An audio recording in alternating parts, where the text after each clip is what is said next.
You're listening to Top Line Winnipeg with Nik, Lynam, and Brady Ricketts. Welcome back to Season 3 of the Top Line Winnipeg Jets podcast. And this year, we got a new, well, not new, he helped us out through the summer. Brady Ricketts is going to be co-hosting with me most of this season on this weekly episode.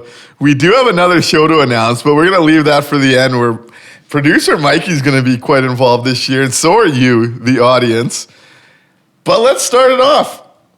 Hockey season's among us. We are back doing what we enjoy doing. How are you doing, Brady? How's things been going? Back in the fucking saddle, big time. Absolutely. Tough that we got last week's show wiped because, I thought we were cooking with gasoline on that one. Like 911 emergency, call the fire department. Like it was smoky in there. It was a good hour and a half. We're gonna try and replicate that magic. It is a little smoky downstairs, but let's not get into that story right now. Let's recreate some Jets magic. I'm excited to get in. Obviously, this year there's gonna be a lot of storylines. Pretty similar team. Yep. What are you most? Where should we start this discussion? Do you figure? We start just with some easy, simple X's and O's stuff. So going into this year, there's a new bench boss behind the Winnipeg Jets this year. We go from Rick Bowness to Scott Arniel. I know it's preseason, first training camp. We're starting to maybe see some of the X's and O's that's going to be different between the two coaches. Anything that you've really noticed so far under Scott Arniel? Yeah, so I haven't taken too much out yet. It's preseason, right? But some of these tweaks are some of what you can start looking forward to. And I think if you're a Winnipeg Jets fan, the one thing in preseason that has to excite you is the power play and what it finally looks like. Murad had found an old tweet actually of me tweeting at him saying how I would kill to see a power play with some actual motion and movement and creating actual plays rather than standing still and trying to get a shot through. And that's what we're seeing out of the power play this year. Credit to Scott Arniel and Davis Payne, I believe is Davis's first name, the assistant coach that was brought in to work on the power play. It's a clear difference. They're getting more zone entries. A lot of that, obviously, adding Nick Ehlers to the power play one helps in that regard. Rather than having to dump it in, you actually have a zone entry machine. Who would have thought a guy with great underlying numbers of controlled zone entries would be a boost to a top power play unit?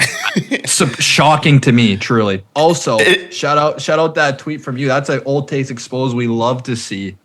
Which one's that? Oh, from like last year, yeah. Yeah. So obviously, so far the power play is exciting. It's been interesting to see because coming in, Nick Ehlers is playing that bumper role, and that was interesting. That wasn't something I would have thought, as big as I am on Nick Ehlers and what he brings. I didn't really see him as the bumper guy. I actually got kind of excited when I saw Scott Billick tweet out that Scheifele was in the bumper, because I look at Scheifele, especially that 2018 playoff run, he was an elite bumper player. That guy shot. We don't see it enough for a guy that can score 30 goals, 40 goals even with his release. He's more of a pass-first player. He wants to run that power play, right? It's interesting. I was intrigued by that. But what I really like with what they're doing with Ehlers and Scheifele is they are popping in and out of positions. So you're creating that movement where it's going to be hard for four guys to keep track of you, right? And one thing I've always kind of said with the power play in the past, when they would just pass it around, especially at the top of the circle between Scheifele, Morrissey, Connor, is that's easy to defend. You're not moving anyone. On a power play, you want to find a 2-on-1 somewhere on the ice where you can really expose somebody. And we're seeing them move the puck quick. We're seeing them pick and pop out of positions. That's creating a much harder situation for defenders to defend. And we're seeing them kind of build off of that Scheifele, Velarde, Monahan triangle that they saw some success with after the post-trade deadline. Now we're seeing Ehlers in that Monahan role, and he's scored a few big ones in the preseason off that spot. But it's also the movement. Like, that triangle works because Gabe Vilardi is so good down low. Mark Scheifele is good at dishing the puck. And Sean Monahan was going to score from the slot. Now you're adding a bit of movement to that to have defenders also worrying about where that guy's going to be popping from. I really am excited about the power play and what it can do. There's just, and the thing with the power play, when you look back to 2018, it ran through Blake Wheeler, but you had Dustin Byfuglien as a shooting option. You had Patrick Laine as a shooting option. You had Mark Scheifele in the bumper as a shooting option. Kyle Connor was the low guy that would get lost, and Kyle Connor in tight. Regardless of what you're going to hear about other aspects of his game, there's maybe 1%, not even, of players I'd rather have in tight to the net to put the puck in the net than Kyle Connor. Yeah. That is where he excels. This year, if it's running through Scheif, you have Morrissey up top to kind of create some space with his feet and his shot. Though his shot's not his calling card, you're not going to see him hammer a ton of power play goals home from there. You're seeing Nick Ehlers now add that dynamic of getting the zone time, creating more time in the attacking zone for the unit to move around. You still have that Kyle Connor shot, which if this Ehlers, Scheifele, Vilardi triangle really gets working, you're going to see Kyle Connor opening up in the back seams of that power play as it continues to progress, which is exciting. And I think you're just going to see Gabe Vilardi keep building off of what he does best. Like, he's such a key part to that. High IQ player, too. Oh, Gabe Vilardi, man, I'm so happy that's who they got for PLD. If we get a fully healthy Gabe Vilardi season, look out. Yep. So the power play, one spot really excited about based on what I'm seeing. Penalty kill, now there's going to be some time there that I think some growing pains for sure. There's going to be some growing pains back there. The PK looks like they're trying to be more aggressive, and I prefer an aggressive PK. The concept I love, but in camp you're kind of seeing in the D zone especially with that aggression, I almost wonder if the foot speed or the reads just aren't there yet. And you're going to see some of that in preseason with a new system, a new way of going about things. But I do wonder if that will be a bit of an Achilles heel early. I thought it really was obvious in the Minnesota game, and Minnesota's top power play unit has been together for a while. They definitely know what they're doing, and they took advantage. So I'm curious to see how that progresses. I also do like, and this was there was a lot of debates on it. They plan on using Scheifele and Connor on the PK this year. Nick Ehlers' name was thrown out there a little bit. Looking to incorporate more of a power kill. And I'm very curious to see how they incorporate it.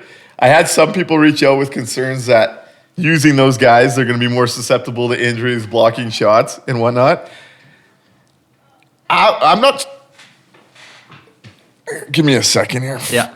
Well, I'll jump in. I'll say, yes, there might be an increased risk of injury inherently with blocking a shot whatsoever, but it's also a really good tool for a coach to get some of his top guys more minutes on the ice to make more plays and still get in the flow of the game better. We would see it as a Leafs fan. We saw it a lot more last year get incorporated with guys like Austin Matthews and William Nylander, especially in the last 30, 40 seconds of a PK, where they might not get hemmed in for the minute and a half, have to take a bad lane in to block a shot, but it gives them a chance to almost see if they can, especially on a power kill setup, maybe make a chance to make an offensive move while someone's getting out of the box and then go quickly from being on the heels of a PK to on the front foot of a entire power play group, typically of the more offensive players on the other team, and see if they can get a chance going down that way. And that's exactly how I'd like to see that kind of style implemented. I'm not expecting Mark Scheifele and Kyle Connor to start penalty kills in the zone. I imagine you're going to see Adam Lowry and Mason Appleton, guys like Morgan Barron, Vlad Nemesov, take a lot of those situations. I think the real juice in using those guys in that position is you get a clear, that power play unit's been out for a while, they got to go back and recoup, and you send out the offensive guys to get out there and try and create something. And for a team that was in the middle of the NHL in goals for last year, it's a place where you could try and generate a little bit more offense by getting aggressive. I like the idea. I just do think early on you're going to see some growing pains with the penalty kill. I haven't seen as much, and it's hard to watch NHL versus AHL games in the preseason. I'm thankful preseason's done. We could finally see how some of these changes work in real games coming up this week. I had some people reach out, one specifically about some tweaks in the neutral zone and them getting a bit less aggressive in the neutral zone. If that is something that transitions into the season, I do think that's cause for concern with the Winnipeg Jets at 5-on-5. Yeah. With the D-core looking how it's looking this year, I believe it's taken a bit of a step back, especially early on without Ville Heinola being able to kind of take one of those roles and try and run with it.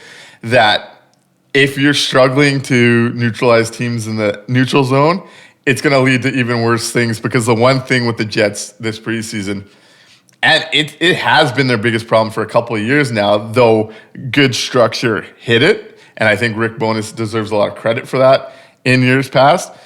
They don't move the puck out of the zone well. There's only the one pair I'm very confident in the ability to move it out. So if all of a sudden you're less aggressive in the neutral zone, correct. Yeah. So if you're less aggressive in the neutral zone and allowing more time in your D zone, I don't think that's a recipe that's necessarily going to be successful for this current iteration of the Winnipeg Jets. No. Some of the things I've seen, some of the things people are talking to me about, some of the things others have noticed, those are some of the systematic stuff we're going to be watching as the season takes off. When it comes to the lineup, I mean, we're running back the same lineup. There is no tweaks there. Yeah. So then continuing on some preseason stuff, I think the fun thing, like it's kind of a double-edged sword with preseason. Like, yeah, you get matchups that are like NHL, AHL for sure. But some of those AHL games for your own team is kind of fun because you get to see guys who you might not have really got a good chance to over the year and, be like, hey, if there's an injury, I'd like to see this guy get some minutes. Has there been anyone on the Jets in the preseason so far that has been a bit of a surprise that you would like to see maybe get a shot, or looking forward to seeing make strides on the Moose? Okay, so let's focus on the prospects, but I do want to shout out one vet, Colin Miller. I had kind of tweeted this after I went to the game. You and I have been Colin Miller truthers since the beginning. We have. Believers. We have. I've always thought he's been a quite serviceable right-hand D-man. He's a guy that's consistently been bought by buyers at the trade deadline. He was in the top 4 of that Golden Misfits Stanley Cup run. They obviously lost in the finals, but he was good. As a Jets fan, we know exactly what that team was all about. To this day, I truly believe if the Jets get through Vegas that year, there's a Stanley Cup in Winnipeg. I don't think Ovi's Washington team beats that Jets team. I really don't. But Colin Miller, my car's a Ferrari with a different engine. I'll just say that too. Yeah, it's a whole hypothetical 7 years behind us now, or 6 years behind us now. Colin Miller, I think, the guy we're going to be talking about as the second best right-handed D-man in Winnipeg. He plays the position solid. He's got a bomb of a shot. Now, the one thing I've always kind of said that I think kind of holds Colin Miller back trust-wise with some coaches, he is pretty prone to some boneheaded plays at both blue lines at times. But I think on aggregate, he's a solid defender. I'd like to see him power play 2 quarterback, the way he can move along the line and rip the puck. Yeah. I'm excited to see what he brings. I think he's going to stabilize that third pair, especially when a Ville Heinola comes back. I really like the look of those two and their skill sets working off of each other. Yeah, that excites me. The third pair. It even might, if Ville Heinola could come back and find his game to where it was at the beginning of last year, that might be the second most impactful pairing in Winnipeg, pending the Lambert-Pionk thing. So, Ville Heinola, I think at the time of recording last week, I don't know if we had a firm understanding of what really his timeline was. It was about 4 weeks, is what Arniel said. Him and Stanley both about 4 weeks. So he's definitely avoiding, what could have been, just on the human side, way worse. Yes. He's definitely had a bad kick of it so far, like getting out hurt last year and needing surgery to repair it, and finding out that he's got an infection in the same spot that he had in the surgical area. Like, that's so unfortunate. Sure. Glad to hear, though, that it's only... I guess at the time of recording now, 3 weeks out. So he's not really missing months and months and months. Yeah. So Good. And it's an infection too. It's not like an injury where you can't. I honestly don't know. Maybe he has been limited in what he can doing physically, but it's not like he's hurt and having to build himself back up again. I think he'd probably maintain that level still. So that's really good to hear. Hoping so, yeah. Because I think Ville Heinola this year especially is a year of really a chance to have a huge opportunity to really cement themselves as an NHLer.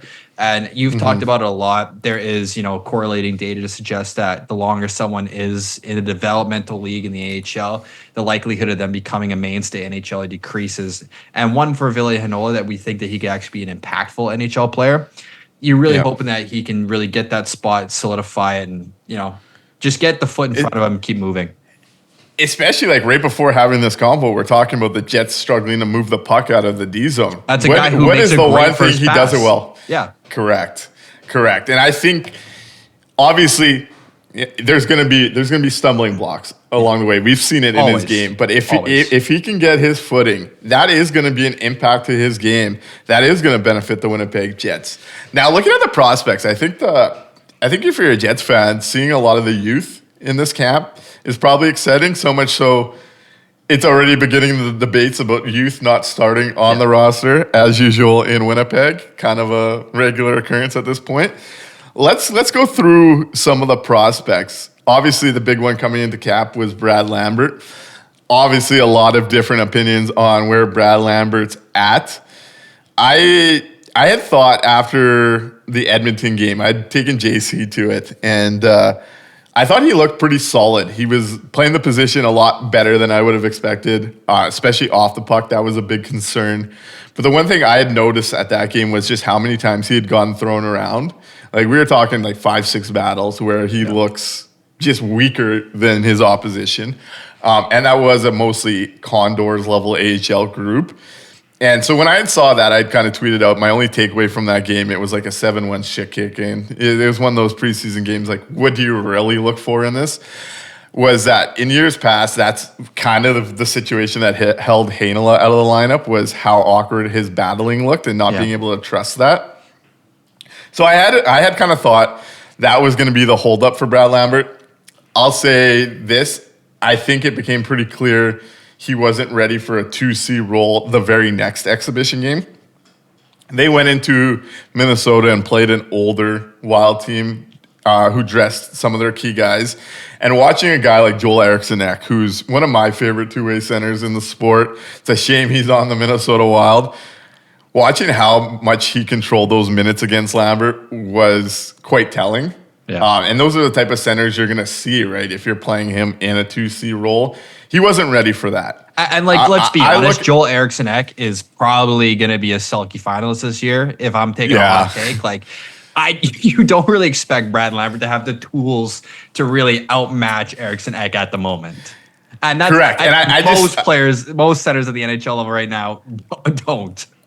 100%, but when you're seeing it within your own division and you're looking at a 2C, that's a big ask. You're going to see those guys every day. And going into that game, we had kind of seen a lot of the local media talking about how a guy like Adam Lowry was really bullying Lambert in practice. Like, you're going to come up against those matchups almost nightly in the NHL. Yeah. So where I had kind of arrived at with Brad Lambert and where he's at, I do believe it's best for him to get NHL games sooner rather than later. Yeah. I think he's going to have to work through some of this in the NHL. This was one of the highest scoring guys at his age group in the AHL last year. I expect that to continue this year. So I do wonder how much there's left to squeeze from his personal development at the AHL. I am a believer you get better playing against better guys and learning to deal with those situations. He's expected to start with the Moose. I'm totally fine with it. My one concern is historically the Jets aren't the organization that calls up a prospect just because he's cooking. They wait for it takes an injury, and when it comes to a guy like Brad Lambert, it's going to take one of Kyle Connor, Nick Ehlers, Mark Scheifele, one of those skill guys, Gabe Vilardi type injuries for the Jets to go there. Which you really don't want as a fan anyways. You don't want to be cheering or hoping to see Brad Lambert because you know the reason it's coming. Yeah. So my big takeaway and kind of concern moving forward is will they be progressive enough that, hey, he's at the level, he's not going to get much better at the Moose.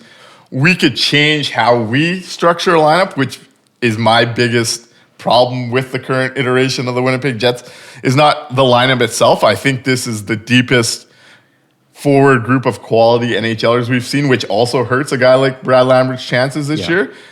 It's just how they look at how an NHL lineup should be configured in the year of 2024 that I think we need to see a bit of a shift from the organization if it's going to work. Because at the end of the day, we know where this roster is going. They're going to make the playoffs, and then they're going to get their shit knocked out in the first round. Type of situation. A guy like Brad Lambert, no different than we've heard Kevin Cheveldayoff talk about when they cut Kyle Connor back in 17-18. And we've talked about that as well on the show. Correct. And Kevin Cheveldayoff has gone public since Maurice has left town, saying that looking back at that season, he agreed with Maurice that they would send him down, but he also said to Paul Maurice, if we want to take another step, Kyle Connor is going to be a big part of that, and you're going to have to figure out a way to use him. Yeah.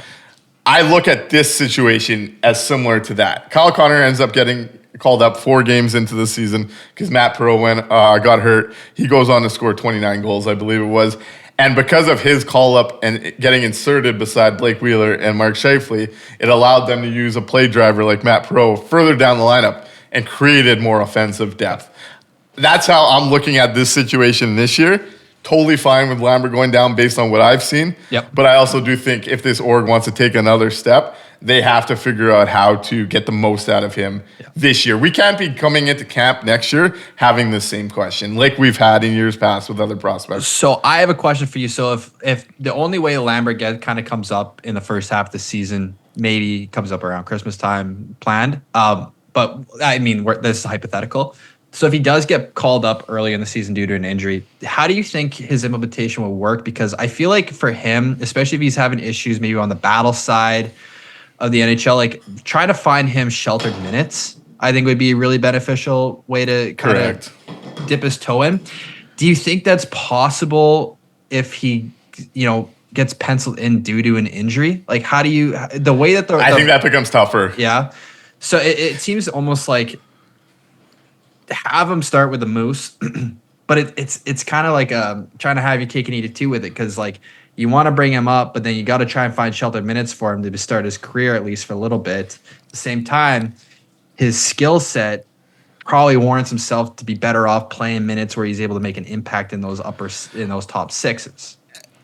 And you bring me to my total conclusion on Brad Lambert. If he's in the NHL, I think he has to be a sheltered 3C.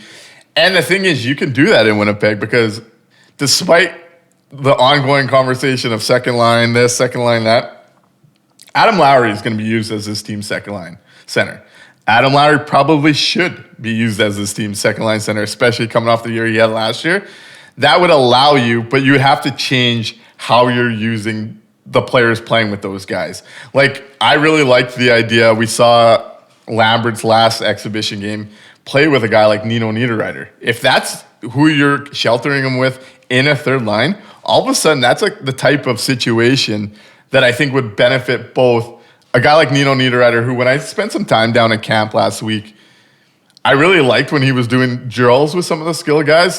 He was taking more 2-on-1s, 2-on-2s, 3-on-3 type shifts with guys like Lambert, with guys like Ehlers. And I think he plays off of those guys really well. This is a guy that's been a top 6 NHL winger for a good long while. I think a really underrated career from Nino Niederreiter as well. Correct. The type of player that Chevy was bang on to go target.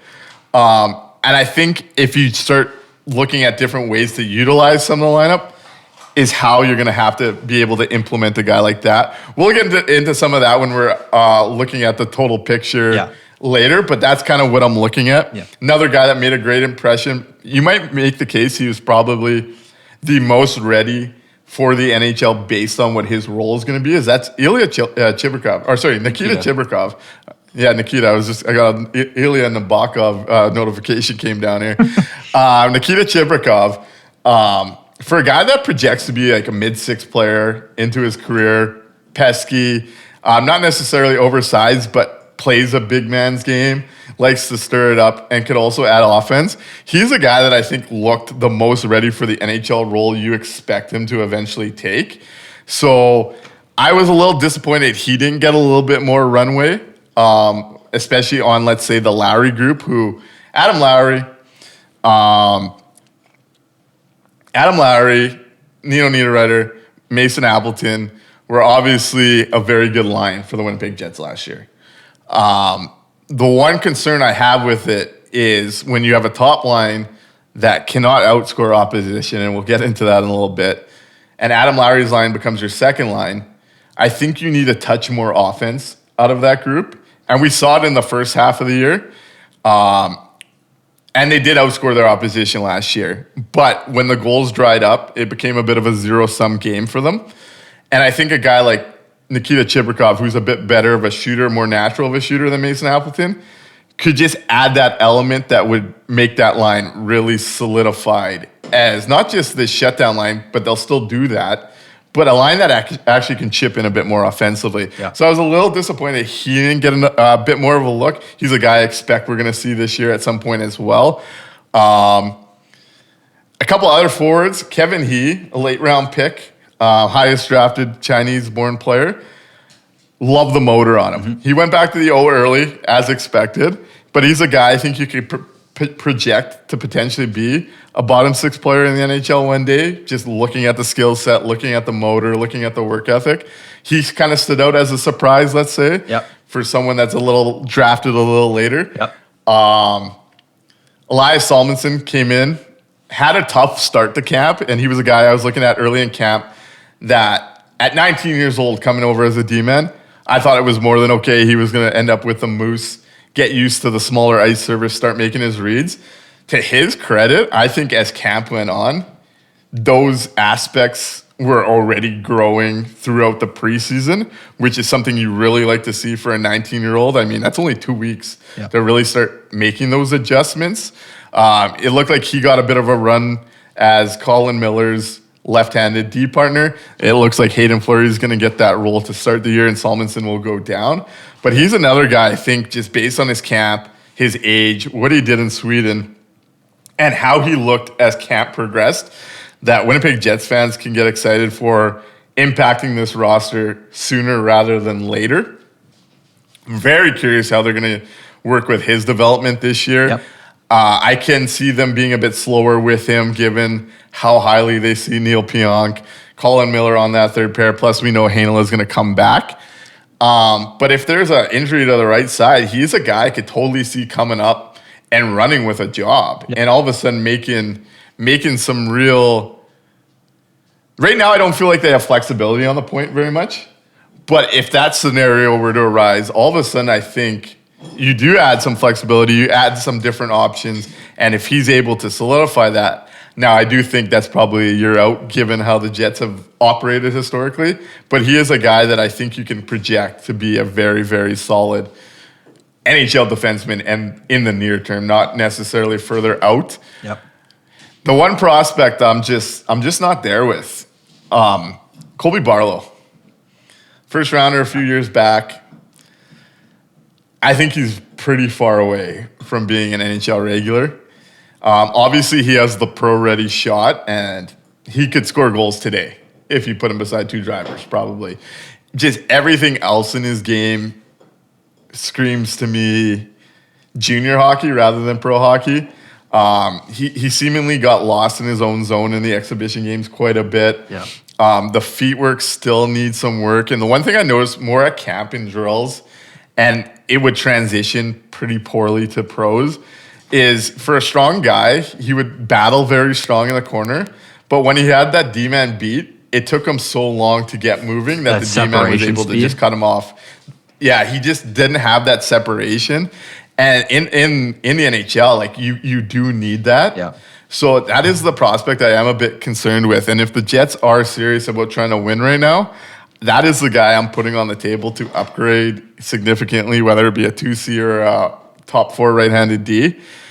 That's just where I see it. At the end of the day, I'd be selling high on him, which is probably what you're looking for with a prospect with like him right now.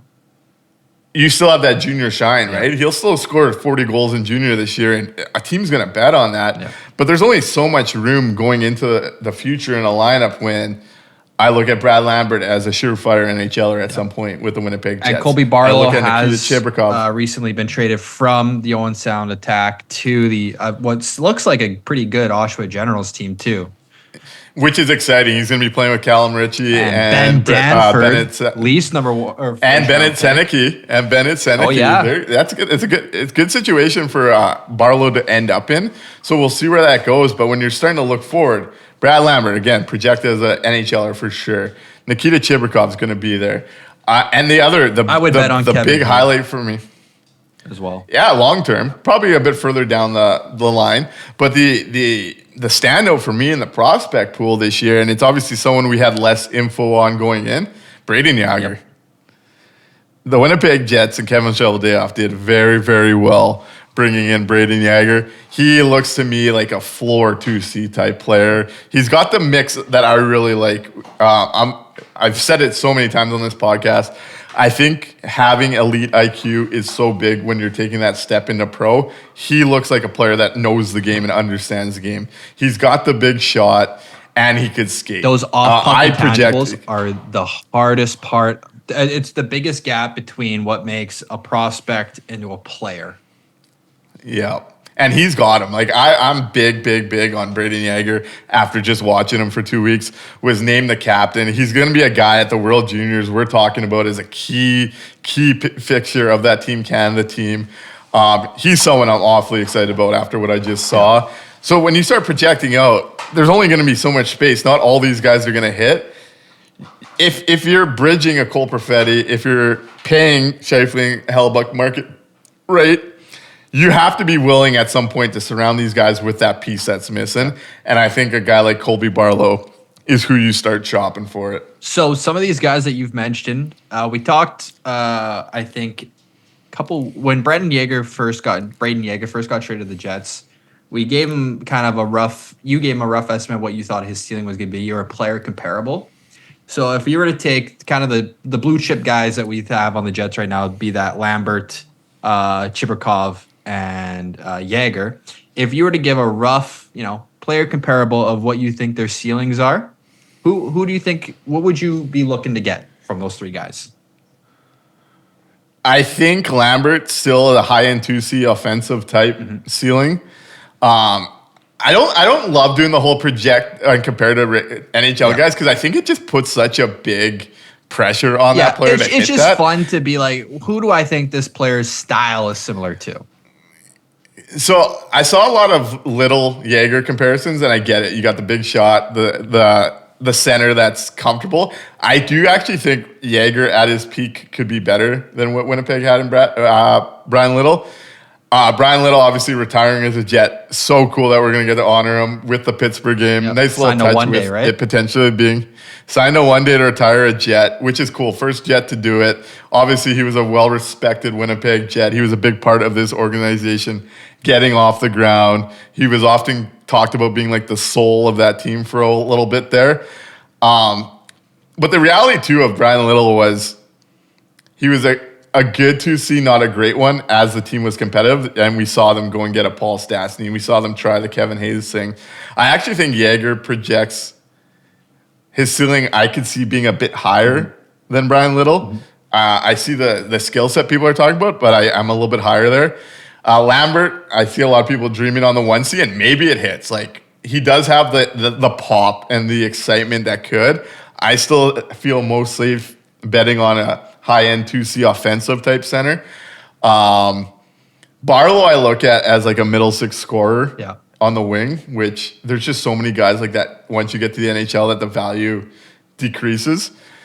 Who else we got there? Nikita Chibrikov. Again, I think he's going to be a fan favorite here. That pest that could score. He could play up and down your lineup. He might be a guy who's maybe a third-line type player, but you could put with two guys in a bigger role to deepen out your lineup. I do think he'll complement a lot of different looks. And then Elias Salomonsson, I still think projects as a really, really good transition, top four right-handed D. So I think there's a lot to like there. Goaltending, I'm not as high as a lot of people on the market on their goaltending prospects, but I don't think it matters when you have Connor Hellebuck signed for 7 years. It's not really an area I'm worried about. But that's kind of where I'm at with those guys. So to kind of tag on to that part that you talk about the goaltending today, a little live update. So NHL waiver wire has come and go for today as of Sunday. League still has until 4 p.m. Central on Monday to really solidify the 23-man roster. As of today, the Jets did place Jared Anderson-Dolan on waivers. Sorry. And that's the only one for today. No goalies. So this still leaves an open this is from Kevin Weaves. So no goalies on the waiver wire today. So that leaves the open possibility that there are 3 goalies on the roster for opening day. Still some moves to be made. But yeah, kind of a little tidbit to add on to your goalie depth there. Yeah, that's interesting. I figured Comrie would hit the waiver wire and Kaapo Kähkönen would be the backup. A lot of that to do with the contract. I think Comrie will get through waivers on that 2-year guaranteed deal. I don't think Kähkönen would with a 1-year. Don't love the idea of carrying 3 goalies unless there's an injury we don't know about at this time, which obviously would change things if someone got banged up or tweaked. The one thing that I really liked about the Jets' position with the cap is, and the Heinola and Stanley injuries do hurt this a little bit. They'll have to dig into their cap space to keep a 22, 23-man roster a bit. But I do like the Jets being in a cap positive place, and I don't like them burning some of that cap on a goalie unless someone's banged up. So that is interesting. I want to see where that kid, Also, some where that goes. names on the waiver wire today. Yeah, I saw. I'm seeing some of them. Jacob Pelletier. I'm looking for D-men here. Yeah, that's an interesting Pierre one. Engvall, Eric Brandstrom, again on waivers after being traded to the Colorado Avalanche. Those are the ones that are just off the top of my head. Marshall Rafai from Toronto is on waivers. I could see him being scooped up. Justin Holl. So the wow, okay.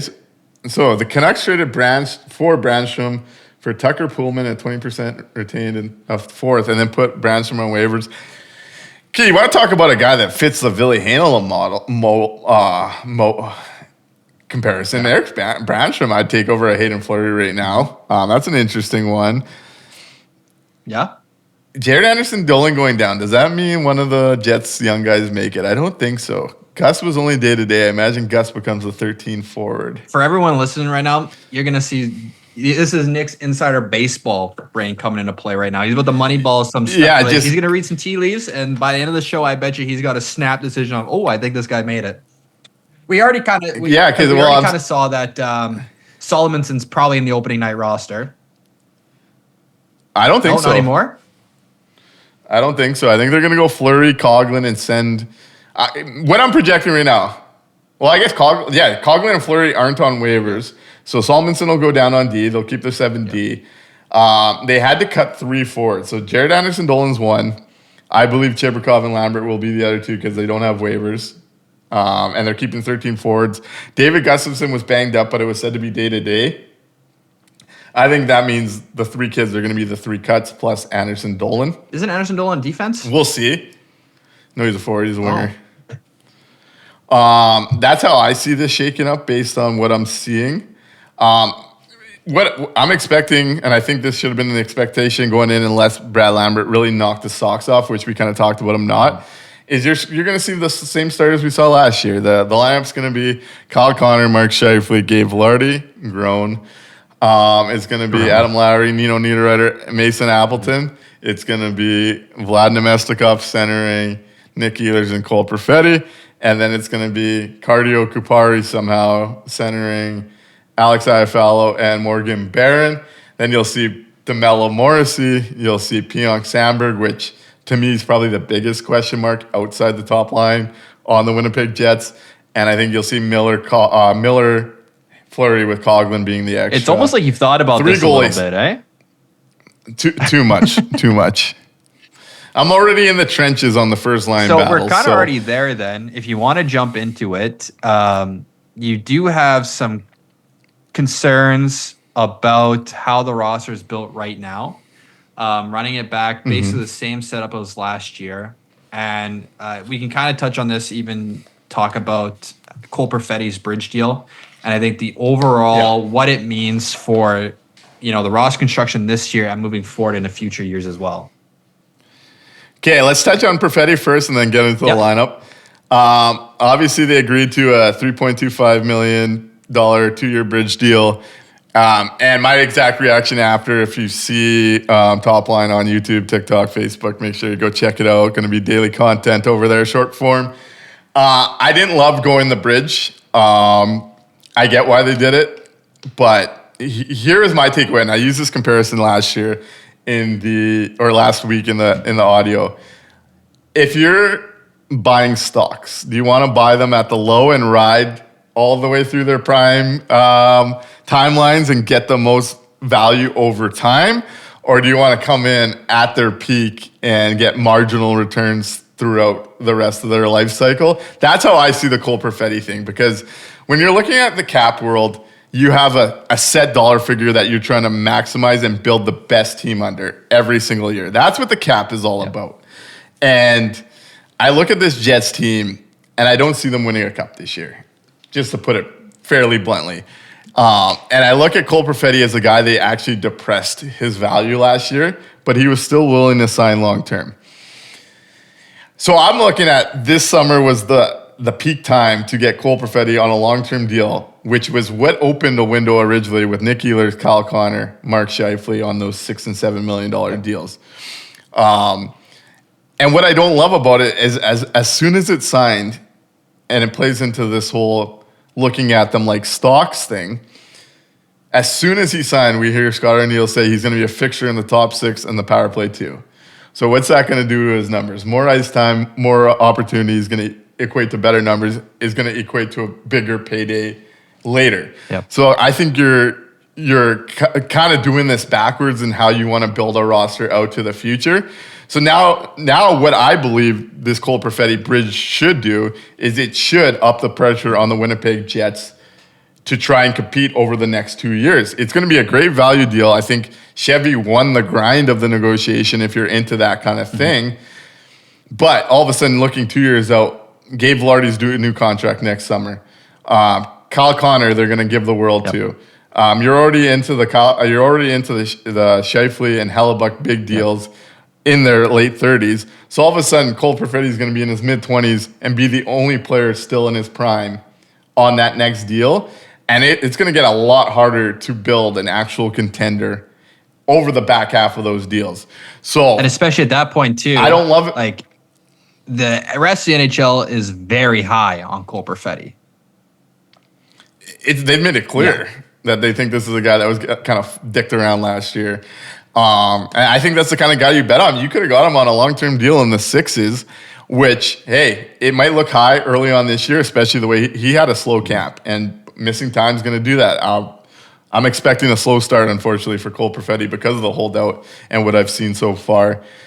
That deal might have looked high this year. Years 2, 3, 4, 5, 6, once he hits 50 points this year, you would have been laughing. So that was my big concern there. Don't love that. But on the other side of it, now you have to use the space that you're saving in those 2 years to really try and push this thing across. And what I'm really looking at this year is we talked a lot at length about how when Chevy got out of that Brian Little deal and was able to bank cap space at the deadline, it's actually how he deepened out this forward group. Without trading out of LTIR, Nino Niederreiter and Vlad Nemeskov are probably not Winnipeg Jets right now. And that they significantly helped deepen out this group to the level we're talking about it potentially being the deepest quality forward group we've seen probably since the run. Now I'm hoping that they're in this spot where they're going to be banking cap space. It's time to do the same on the D-core. There's where you can look for the positives is you should expect Kevin Cheveldayoff to now use the space that he hasn't signed Cole Perfetti with on a long-term deal to now rejig this D-core. And I'm looking at Calgary, and I'm looking at Rasmus Anderson or Mackenzie Weegar.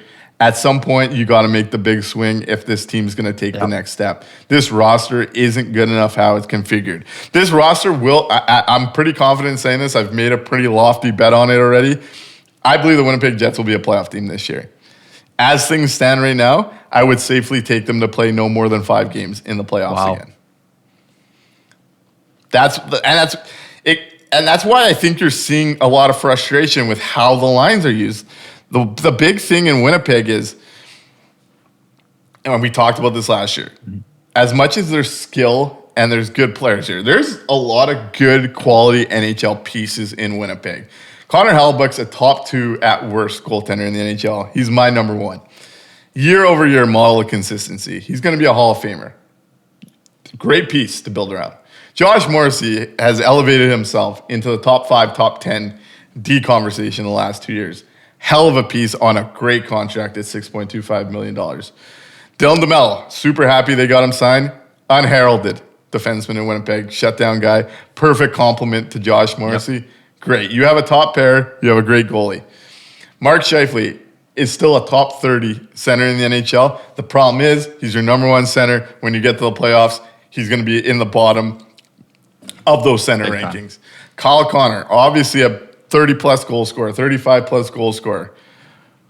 Not a play driver. We saw some quotes in The Athletic from league execs talking this year about the Jets' projections, and I think these execs nailed it. The quotes were, this wasn't the quote from the exec, this was from The Athletic. Kyle Connor and Mark Scheifele simply cannot be the best and most important forwards on a team with Stanley Cup aspirations. When talking to league execs, one called Kyle Connor an empty goal scorer, which he is. He's an empty calorie goal scorer. You take a guy like that, he's going to score you 35 goals, but if you're playing him in the top line, guess what? You're losing those minutes. That is not a guy that's going to take you to the next in that role. He is a key piece to this Jets team. He is also a deterrent to how they use him. They got to find that middle ground. Another exec say he doesn't give a shit about defense, which we've seen. Mark Scheifele and Kyle Connor get outplayed because they can't get the puck out of their zone. And the org is at the point where we're in year 7. Yeah, and it's right. That's a smart NHL exec just calling it how he sees it. And people get upset when I say these things. People paid to make these decisions agree. And this is where the frustration lies with how they're starting this year. Scott Arniel was with this team last year. This isn't like he needs to see a trial run. He's been here in this org. He's seen it. 7 straight years, Mark Scheifele and Kyle Connor, without a play-driving winger in Nick Ehlers or Blake Wheeler beside them, have been outscored in top-line minutes. Anybody that wants to keep challenging this, do the research and let me know which Cup team has won with a first line that gets outscored at 5. That's not even looking at the rest of the metrics, because the rest of the metrics are even worse. To be outscored as little as they have been is generous based on how bad they were last year. And that's a problem. That's a problem. You can't have a line playing 18-plus minutes, getting outscored and hoping that your depth saves you. You're asking a lot out of that. And I don't know if the Jets' depth is built to outscore some of those issues I'd be associated with keeping that top line together. Well, that's the thing. And this is what's frustrating. This is where my frustration comes from. We saw 2 different configurations of a top line both play 200 minutes last year. They were 6 minutes apart. We saw one line go on a 15-2-2 run, banking 32 out of 38 standings points. A big reason the Winnipeg Jets came second in the Central last year and hit 110 points. When that line wasn't their top line for the 3 quarters of the year, they were at a wildcard 1 pace. And then you factor in, we expect a step back on defense. Those points and those decisions matter in Winnipeg more than any other spot. Mark Scheifele is a good hockey player. Kyle Connor is a good hockey player. They aren't good hockey players together. And the problem is, we can't even just look at Scott Arniel at this stage, because the reality is, the Winnipeg Jets upper management are getting set to give Kyle Connor the highest paid deal in Winnipeg Jets history next summer, likely. And as soon as that deal's signed, close this window. This window is shut. You're not going to win with Kyle Connor taking up $9.5+ million on the cap and Mark Scheifele at $8.5, and that line, your 2 highest paid players get outscored in their minutes. It's not going to work. And we're on year 7 of trying to force it. The reality is we got to look higher than Scott Arniel because the upper management of this team and Mark Chipman and Kevin Cheveldayoff, what they're going to say after those two retire in like 8 years, and this team hasn't won a first-round playoff series in 10, they're going to get to hang their hat on the idea that they drafted and developed the two guys retiring as Winnipeg Jets, leading goal scorer and leading franchise points leader. That's all that's going to matter to them from the business. They're going to sell that to you guys as a big And W, despite the fact they put you. Nick, we're not. Don't say it. Don't say it. Don't say it. Don't say it. Don't say it. Don't say it. Don't say it. Don't This is why say we get it. in Twitter fights. This is why we get in Twitter fights. But that's the reality that they're building for you as a fan right now. And I was having this conversation with someone this week. The one thing there's two things you could sell fans on. There's two things. You could sell them on wins, and you could sell them on hope. What are the Winnipeg Jets selling in either of those regards by running back the same group we saw play at a wild card pace, get demolished in the first round? It's a dash of both, but it's unless not Arniel. And we're hearing, they're going to have a long leash. 8 years is a long fucking leash. At some point, give it up. We heard about all this talk about, we're going to have an analytics summit. We're going to hear about it. Here, you want a replay of how the analytics summit in Winnipeg worked?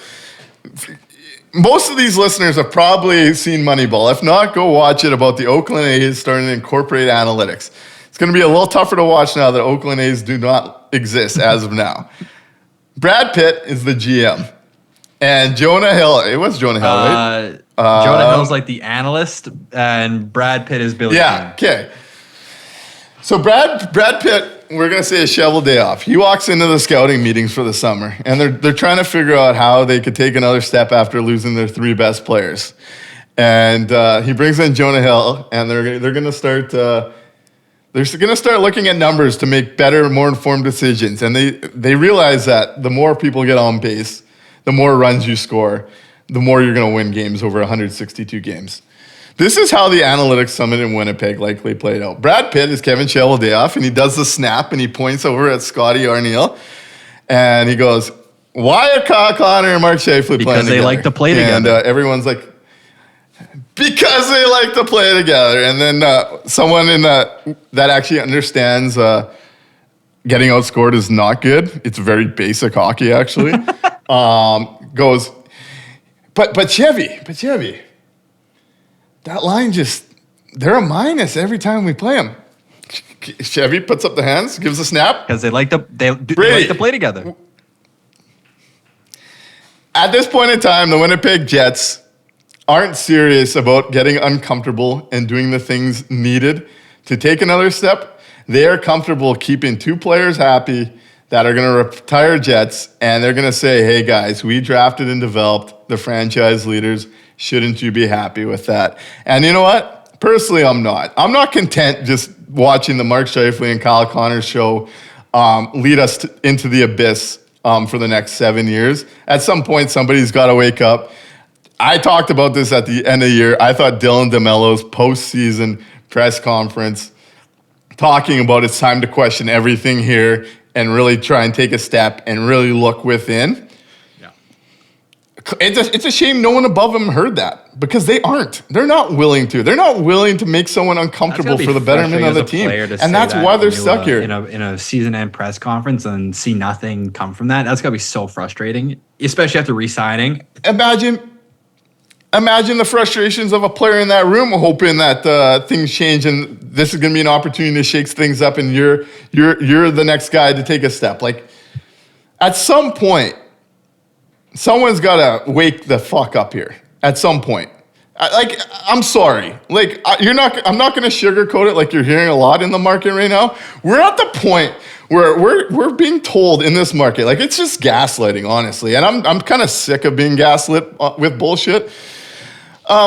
We're at the point where now it's trying to sell the idea that this is the year Mark Scheifele, Kyle Connor, and Gabe Vilardi are simply an even rating. An even rating at 5-on-5. Guess what that would do? That's still a bottom 8 first line in the NHL. That's the standard we're trying to hold these guys to. The highest paid forwards on this team because they like to play together, because they're friends. You don't even see that at 11-year-old double A, for fuck's sakes. Like, wake up. This is pro hockey. Like, we're getting gaslit into, this is Neil Pionk's breakout season 4.0. It's only been 3 years of a disaster ever since he signed the contract. This is the year. Every year there's an excuse for the two key spots that are holding this team back. This is professional hockey. This is the National Hockey League. At some point it's earned. It's not just given because you're the Winnipeg Jets. You're the big show in Winnipeg. At some point there's got to be fucking some standards around here. It's a joke. Oh, we only saw 200 minutes. We need to see more. Okay, we saw 200 minutes of a top 10 first line. Maybe we should see more of that one. I don't know. Like, come on. This is the National Hockey League we're talking about here, folks. This isn't Ring Around the Rosie at the fucking park. Like, the Neil Pionk stuff's insane, too. I get it. He went through something really hard last year. Really hard. Grief sucks. I'm dealing with it. I understand it. I lost my dad this summer out of nowhere. Didn't see it coming. I'm dealing with that shit. I don't get to all of a sudden say the last 3 years I sucked or because of it. Like, come on. Expect better. It fucking drives me insane, man. The standards here, they're non-existent. There's an NHL team with non-existent standards. And you wonder why people aren't signing up in droves to keep watching the same run-back Especially program. on the season ticket side. Everyone talks about, I think there's a slight bump actually is what I'm hearing, which is good. And we'll be there. I got seasons this year, going to be giving away seasons to my community on this show. We're going to put some asses in some seats. But at some point, people see through the bullshit. It's so funny that they try and sell this fueled by passion and this is a smart hockey market. Well, when you make decisions year over year over year in a smart hockey market, guess what? It's going to catch up to you. It's catching up to you. I hope it works. I'm not going to sit here and lie to you that it's, this is the year. We've seen it. I mean, I cheer for a market team that just runs it back and back and back, but at least there's some creativity, in the bottom half of the lineup that, gives me some sort of new life we have a top line that can't get out of their zone. A decor that's going to have trouble moving the puck. But hey, one day we're going to get to say Mark Scheifele and Kyle Connor retired as Winnipeg Jets, and that's the end goal. It's a real estate business that has a hockey team as a front facing. If they make the playoffs and play 2 home games, it's going to be shocking to see what happens if Hellebuck has even a modicum of a step back year. Oh, 100%, and he'll wear all the blame, but It drives me nuts. I'm sorry. I had to get that off my chest. It's just, you can only get gaslit into the same bullshit so many fucking years. We would have had a better setting on the couch in the basement as a little bit of a therapy session there for you, but this works still nonetheless. I don't think we have too many other points to cover here. I know you have a few announcements you want to make. If there's anything that's missed you want to go over, I mean, now's a great time. Let's do some predictions. Let's do some predictions here. Like I said, I got this team making the playoffs. I still do think there's too much talent for them to miss, though them missing might be the best thing for the org to get a little wake-up call again, but I don't see it happening. I think this team's too good to miss, especially with Connor Hellebuck. That's again, if he takes a step back, all bets are off. I just have a hard time betting against that guy. I'm going to go wild card 1.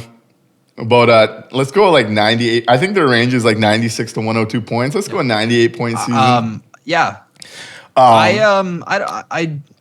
kind of along the same lines as you. I think the Central has gotten better in the offseason. I think the Pacific's still about the same. So I think it would be for the Jets if they are making the playoffs a wild card 1, wild card 2. The only question I have is we've seen Hellebuck play a lot of minutes and play a lot of really high quality hockey. I think, he is perennially a Vezina candidate no matter what happens in a season that, he's not. And he's also got the Four Nations Cup games too. I imagine he's starting. So I'm never going to root, or I'm not even root. I'm never going to speak a guy's injury into existence. But if something like that were to happen, what happens to this team? And I think it bottoms out completely. 100% without Hellebuyck, 100%. So I think like my success with the Winnipeg Jets fully lies in the hands of Connor Hellebuyck and whether they can manage his workload better. Because like even when we saw into the playoffs, like he was kind of a big part of what happened in that series against Colorado. That I disagree. His save percentage wasn't exactly there. Like and yet the Jets defense. Hold on. Go back and watch that series and tell me how many goals you're putting on Connor Hellebuyck. The Winnipeg Jets defensively were worse in that series in 5 games than the San Jose Sharks and Chicago all year. Let's the two worst teams in the NHL. Let's not kid ourselves either. The power play for Colorado absolutely cooked that series. For sure.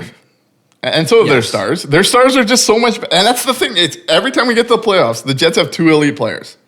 They have Connor Hellebuyck. They have Josh Morrissey. And that's what plays into this fucking conversation about the lineup. You need the absolute most out of Mark Scheifele. Guess who he's done it beside? Nick Ehlers. You actually get a top 10 first line playing Mark Scheifele and Nick Ehlers. I don't care if Kyle Connor's the third on that line. You got to come to the realization Kyle Connor and Mark Scheifele do not drive success for the Winnipeg Jets. You have to come to that. That is the full stop biggest storyline that the Winnipeg Jets have. It's going to be last year we only heard they don't have a second line. Their second lines outscored their minutes. Their third lines outscored their minutes. What line didn't and what line plays the most? And at the end of the day, the last thing too, if these are your most effective offensive players, do you want them playing in the D zone most of the night or do you want them playing in the offense where they can impact a game? All day long. Offensive zone all day long. Okay, some more predictions. Nick Ehlers becomes the first Winnipeg Jets high-end player to walk to the UFA market for free. I don't see them trading him in a playoff spot. I don't see the org having the gonads to do that kind of thing. And you don't see an extension on the horizon? I don't. If they're going to play him with Vlad Nemestikov all year, probably not. If they're going to play him third-line minutes all year, why would he? That's the other part of this. Every argument I have, he's a 60-point player. Do you know how many 60-point players played in the NHL under 16 minutes last year? 2. Nick Ehlers is one of them. Do you know off the top of your head? I have to look it up. I got that stat. I got that stat sent to me. But again, more minutes equals more production. Like this is basic math. He's producing at a level that no one at those minutes produces at. Of course, there's going to be more when you play more. We've seen it. This is a guy that was second in the league in 5-on-5 points when Kyle Connor went down. And the Jets went on their best stretch of the season. At some point, if the org doesn't realize it, they're going to lose someone. And honestly, it's the type of loss that next year could knock them out of the playoffs. That's how low they are on drivers. I'll throw it. There's your hot take for you. Love it. I'll also go Perfetti over 50 points. I'll go Josh Morrissey finally gets into the Norris finalist. I can see that. I think he's going to have to be big for the Jets to pump up his offense really make noise. Because we know what he is like just overall game, but a lot of these Norris finalists are fucking basically quarterbacks in the back end that are scoring more than they're even defending. Lowry, Team Canada. Personally, I'm out. I think there's just too many good forwards I can see him being there. That could be potentially in Team Canada that I just don't, unless like whoever is building the roster truly thinks they need like a shutdown role or whatever. Like, I just think that you're better off. I gotta say, fuck him up. I gotta say, for the future health of the Winnipeg Jets, I would love a scenario where Adam Lowry makes it and Mark Scheifele doesn't. Talk about a wake-up call. I would love a scenario like that. So I got Morrissey making the Four Nations, obviously. I got Hellebuyck making it. I got Kyle Connor making it. And let's add a fourth. Let's add Adam Lowry as the 4C for Team Canada. I don't love when like national teams bring like a line like that. I'd rather just go best on best. But we're already hearing the smoke from people like Friedman. Yeah. I wish Buckeye was such an opportunity again, because this is an NHL sanctioned event, right? Bringing back like a Team North America again would have been so awesome. Or Team Europe. Oh, fuck, so good. Jets power play jumps into the top half of the league. Okay. Which will be a big boost. In the bottom I'll say that. Oh, it's already been there, buddy. It's been there every year but one in Winnipeg. 4. It's probably safe. Okay, I think I could see it. That wouldn't surprise me much. I'll go Perfetti, 50 points plus. Yeah. You still riding that one even after you think he's going to have a slow start to the season? You think he's just going to boom in the back half? I'm going to ride that one. I think 50 points is doable. I think it's like the top end, but I think it's doable. So I know for we him. different show. I know we just kind of talked about it. If you were to have an over comparison between Matt and I this year and Cole Perfetti this year, you're taking Cole Perfetti, obviously. Yeah. I am. Yeah. Points wise, I do think both take big steps though. And my last hot take is this is finally the year the Logan Stanley experiment comes to an end in Winnipeg. That's it. Those are my predict. I don't think there's too much hot stuff going around the Jets. I think they're a pretty projectable group, but I think those are some I'm actually Scott believing. Arniel gets a first-year Jack Adams if the Jets really overplay or score higher than in the standings than what we think? If they get like second in the Central? I don't think he does because here's some things working against them. They had 110 points last year and brought back pretty much the same team to start the year. So they have that like last year went so well. We probably should have expected them to do similar. Same argument with even though Keith I think that'd be crazy. But besides Markstrom? I don't think so. I think the big thing there is voters will easily be able to say the Devils were drafting in the top 11 last year and now they're one of the best teams in the East. I just think if you look at the roster, it should be an expectation. I just think it's going to be an easy voter type convo. I'm going to say Arniel is going to do a lot of the same stuff as years past because I'm not convinced Arniel has full say of how the bench is run. So I'd expect a similar season there. And yeah, what else do we got here? Sorry, you tried to lead me into something else, and I kind of went off on those. After the predictions, I just think it's any sort of announcement you want to make towards the end of the show here. Oh, fucking right! So we're gonna bring. We're gonna try something new. We're gonna try something new this year. We've been having a lot of fun doing this podcast, entering season 3 here. One of the favorite things I've had as an experience of doing this podcast is just how many people I get to talk about hockey with and get to hear different opinions, have little debates, whether we agree or not. It just helps build the conversation further and take steps further. So I want to give the listeners of Winnipeg, the fans of Winnipeg, a chance to have these convos more openly and on the air. We're going to bring a post-game call-in show to the market, streaming after every game, the landing strip, as we're calling it. Producer Mikey's going to host alongside me. We're going to talk for, let's say, 5-10 minutes on our thoughts on the games, and we're going to open up the phone lines. You want to debate with me? Let's do that. You have your own take on the game. Send it in. You have some crazy trade ideas? Why not? Let's talk about them. You want to have your voice heard? Make sure you subscribe to Top Line Media. Anywhere, especially YouTube, though. We're going to be going live on YouTube for this show. And come be a part. We're going to be doing it every night after each game. We're starting to work with some local companies we want to give some more exposure to. We'll get more into that over the next couple of weeks. Probably shout out the banner right now, though. I bought season... Top Line Winnipeg Jets presented by Fromm Financial. The Fromm family seems to be getting on board. Love them. Like I said, we'll do a little bit more on them in the coming weeks. And yeah, I want to hear from you guys. Let's build the community. Let's build the conversation. Let's give yourself a platform to be heard. And let's have some fun with it. I picked up seasons this year. I want to give away a couple games a month to people participating and calling in and commenting during the post-game show on YouTube. So be on the lookout for that. We're going to put some asses in some seats. And let's have some fun with it, right? So the landing strip. First go, Wednesday night. We'll see how it goes, but we're looking to build off it. We're expecting it's going to take some time. Especially with a city without an airport. I think it would be a ton of fun. So, yeah, the scenery's at an airport bar, you know. And we're going to keep this weekly episode going. Me and Brady will record every Sunday. We'll drop it every Monday. If you have Leafs fans in your life, Brady and Voth will be covering the Leafs this year as well. Make sure to send it their way. But we're looking to take another step. We're looking to keep growing the content game in Winnipeg. We're looking to keep building upon this. We've had a lot of fun with it.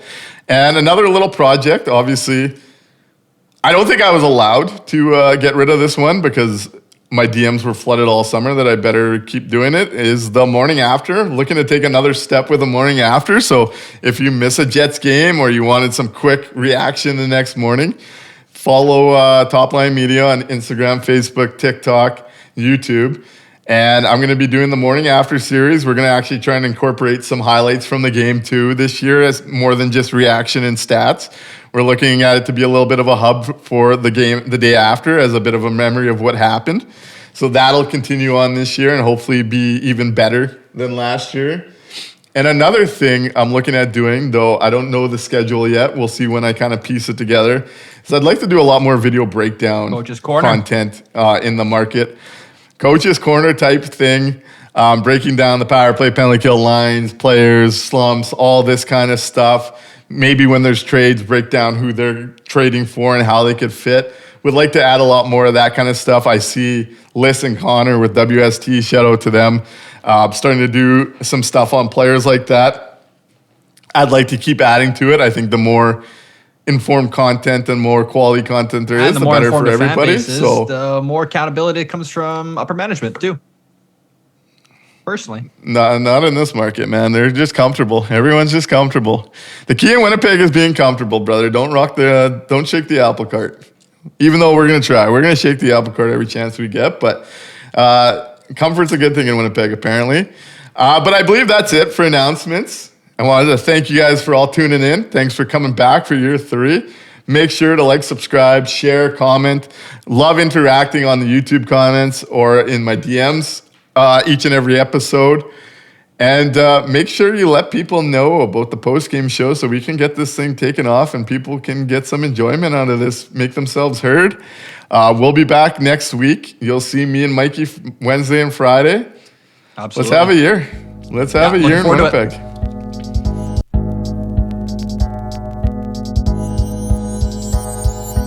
This has been a Top Line Media production.